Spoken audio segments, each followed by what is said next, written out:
NEET प्रसंग नहीं लोकसभा रे हंगामा। यह प्रसंग में विरोधी सांसद माने सरकार को घेरी गृह रे हंगामा पर सोमवार जाए गृह को मुलतवी घोषणा करिसेंती बाचस्पति।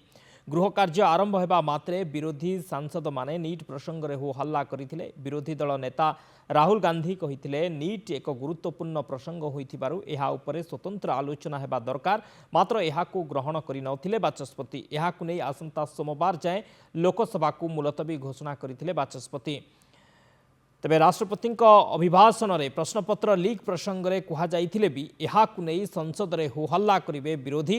किपरि प्रश्नपत्र लीक हैला, दोषी विरोध में कि कार्यानुष्ठान निया जाइछि, क्षतिग्रस्त छात्र छात्री भविष्य संपर्क में सरकार योजना कौन आदि प्रसंग में सरकार को घेरी इंडिया मेंट।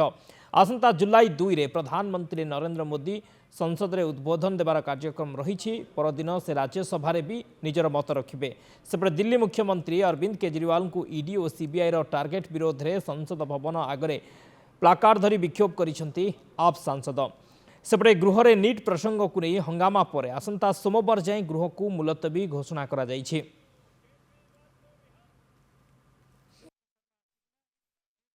नीट एग्जामिनेशन के जो इतने बड़े घोटाले हो गए, पेपर लीक हो गया, बच्चे परेशान हैं, लाखों बच्चे परेशान हैं, तो इन लोगों का जो समस्या है उसके तरफ ध्यान खींचने के लिए हमने स्पेसिफिक डिस्कशन मांगा।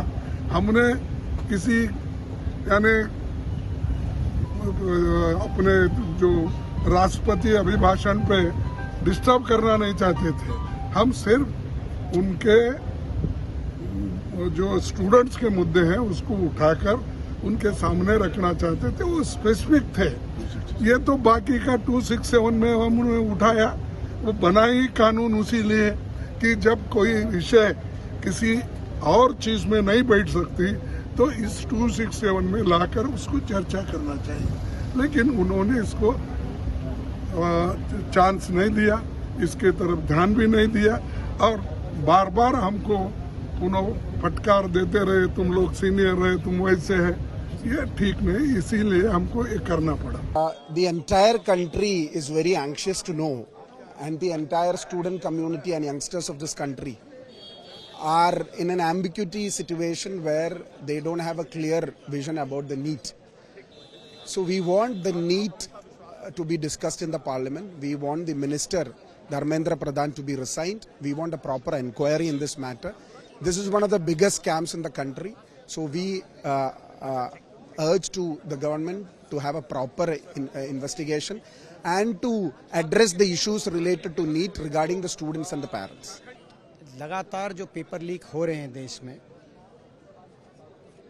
नौजवान के भविष्य के साथ खिलवाड़ हो रहा है।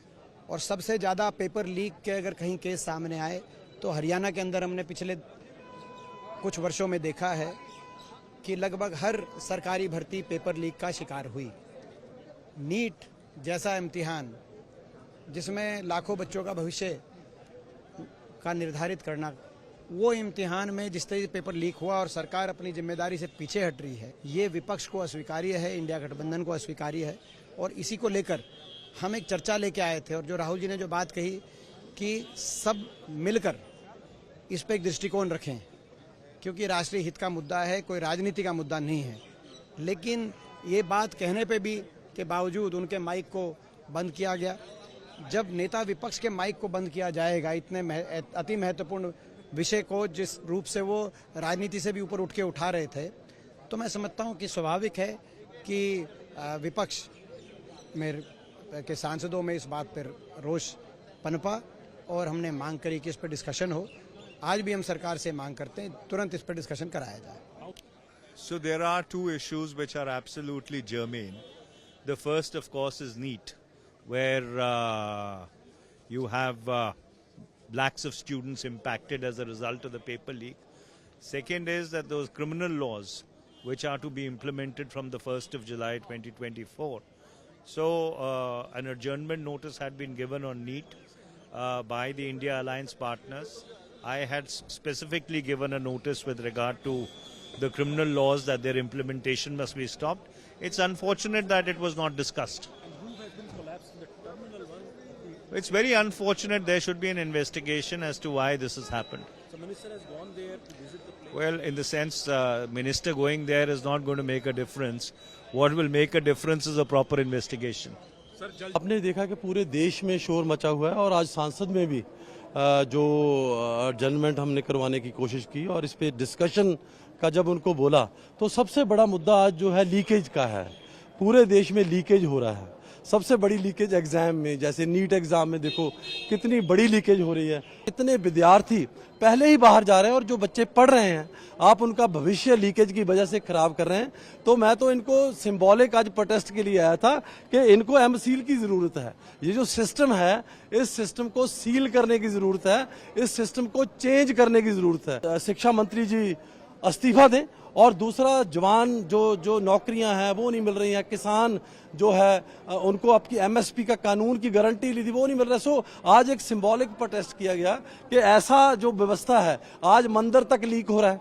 आज आपने देखा कि जो हमारा टर्मिनल 1 है वो कोलैप्स कर गया, उसमें से लीकेज क्या पूरा मतलब बाढ़ आ रही है। सो इसलिए आज पूरा मैं समझता हूं कि सरकार को आज सिस्टम बदलना होगा, सिस्टम में चेंजेस लानी होंगी। सरकार को जवाब देना पड़ेगा और जो मांग है वो जनहित की मांग है, नौजवानों की मांग है, युवाओं की, जिन्होंने पेपर दिया और उनके जो है सपने कुचले गए। उनसे पूछे उनको कितनी तकलीफ हो रही। नौजवान सुसाइड कर रहा है, वो परेशान है। अगर ये फ्लोर नहीं जवाब देगा तो कौन जवाब देगा? प्राइम मिनिस्टर तो बोलते नहीं है, प्राइम मिनिस्टर किसी चीज़ का जवाब नहीं देते हैं। तो इसलिए आवाज़ उठाई जा रही है कि नीट पे चर्चा होगी तो बहुत सब कुछ स्पष्ट होगा कि ये किन के संरक्षण में हो रहा है। अध्यक्ष महोदय ने कहा था कि चर्चा करो, चर्चा तो करनी चाहिए। आप सोच के ही आए कि सदन नहीं चलने देना है तो उसका तो कोई उपाय नहीं। उनको कहा गया कि भाई पहले राष्ट्रपति अभिभाषण पे चर्चा करिए, नीट पर भी करिए, चर्चा से भागना नहीं चाहिए ना। यही इनकी भागने, अब शक्ति में भी हैं लोग, उसके बाद भी फेस नहीं कर रहे हैं, ये दुखद है। फेस करो, चर्चा करो, क्योंकि ये बहुत ही इम्पोर्टेंट इशू है और हम लगातार देख रहे हैं कि पूरे देश में पेपर लीक हो रहे हैं और जहाँ तक लोगों की एस्पिरेशन, बच्चों की और इंस्पिरेशन दोनों का ही सवाल है। और कहीं ना कहीं आप यंग और जो यूथ है इस कंट्री का उसको आहत कर रहे हैं, क्योंकि जब आप इश्यूज टेकअप नहीं कर रहे हैं तो डायरेक्टली आप बच्चों को आहत कर रहे हैं। और कहीं ना कहीं बहुत ही इम्पोर्टेंट इशू है क्योंकि यहाँ बच्चों के भविष्य का सवाल है। और मैं तो आप चैनलों के माध्यम से कहना चाहूंगी सरकार को कि आप इस इशू को जितनी जल्दी टेकअप करें उतना बेहतर है हमारे देश के युवाओं के लिए और हमारे देश के युवाओं के भविष्य के लिए। स्पीकर महोदय ने कहा कि भाई आप जो राष्ट्रपति का अभिभाषण है उसके हर मुद्दे पर बहस कर सकते हैं और हम पूरा समय देंगे आपको। तो उनको मानना चाहिए ना, लेना। उन्होंने नीट के बारे में भी बात की थी, नीट पे भी बहस करे, अपोजिशन किसी भी मुद्दे पर बहस करे जो भी मुद्दे थे उसमें। तो बट ऐसे नहीं होता है, हमें this is not done to me. हम लोग अपनी मांगों पे अड़े हुए हैं। हम लोग जो देश के बच्चों के भविष्य के साथ जो ये सरकार खिलवाड़ कर रही है, हम लोग उनके साथ हैं और चाहते हैं कि नीट के ऊपर सदन के अंदर चर्चा हो। बिल्कुल होनी चाहिए कार्रवाई। इतने सारे बच्चों के भविष्य का सवाल है और इस समय में युवा के लिए सबसे ज़रूरी चीज़ कि उसका फ्यूचर एक तरफ लगे, कहाँ पे एडमिशन मिल रही है, क्या उनका आगे क्या साल उनका ख़राब ना हो। तो जहाँ पे इतनी बड़ी आबादी का इतना बड़ा सवाल है तो बिल्कुल इसका हल होना चाहिए। कि हमारी ये उम्मीद थी कि केंद्र सरकार अपनी जिम्मेदारी समझेगी। जो लाखों बच्चे यहाँ पे प्रोटेस्ट कर रहे हैं, जिनके फ्यूचर अंधकार में हैं, जो भविष्य हमारा अंधकार में करने की तरफ कर रहे हैं, हम चाहते हैं वो एजुकेशन मिनिस्टर देश को जवाब दे ना। देश के युवा आपको देख रहे हैं, संसद की जो कार्यप्रणाली है उस पर देखकर आपसे उम्मीद कर रहे हैं विपक्ष से कि हम वो मुद्दा उठाएंगे। आप उसको कह दें कि नहीं, आप राष्ट्रपति के ही अभिभाषण को लेकर आप उसमें नीट का मुद्दा जोड़ दीजिए। ये नहीं हो सकता है क्योंकि उन्होंने बहुत सारी चीज़ें कही हैं। और नीट पे एजुकेशन मिनिस्टर ने शुरुआत इससे की थी कि कोई पेपर लीक नहीं हुआ है और अब कहा है कि हाँ शायद पेपर लीक हुआ है और सीबीआई की इंक्वायरी की है। तो ये जो बहरूपियापन है इनका कि हाँ हम कोई भी अकाउंटेबिलिटी नहीं होगी, हम ये अकाउंटेबिलिटी तय करना चाह रहे हैं कि एजुकेशन मिनिस्टर जाकर देश की जनता को बताएं, युवाओं को बताएं क्यों उनके साथ इस तरीके से बर्ताव हो रहा है, क्यों उनकी सुनवाई नहीं हो रही है, क्यों उनको इंसाफ नहीं मिल रहा है। देखा आपने किस तरह से उन लोगों ने वहाँ पे उनका आचरण किस तरह का था और अध्यक्ष महोदय जी ने भी उनको काफ़ी फटकार लगाई कि आप लोग जैसा लगता है जैसे सड़क और सदन का जो विद्रोह होता है उसमें कुछ फ़र्क होता है, लेकिन लगता है वो किसी की बात सुनने को तैयार ही नहीं है। एकदम हम लोग भी क्योंकि पहली बार आए तो हम भी घबरा गए कि ऐसा क्या हो गया, इतना ज़्यादा चिल्लाना चीखना। ऐसा लगा कि वो वहाँ बीच में आके जो है वेल क्या कहते हैं उसे उधर आके जो है वो ऐसा लगा अटैक करने वाले हैं। तो हम तो बिल्कुल, हमारा तो पहली टाइम है, पर ये देख के काफ़ी बुरा लगा कि उन्होंने किसी को भी बात नहीं करने दी।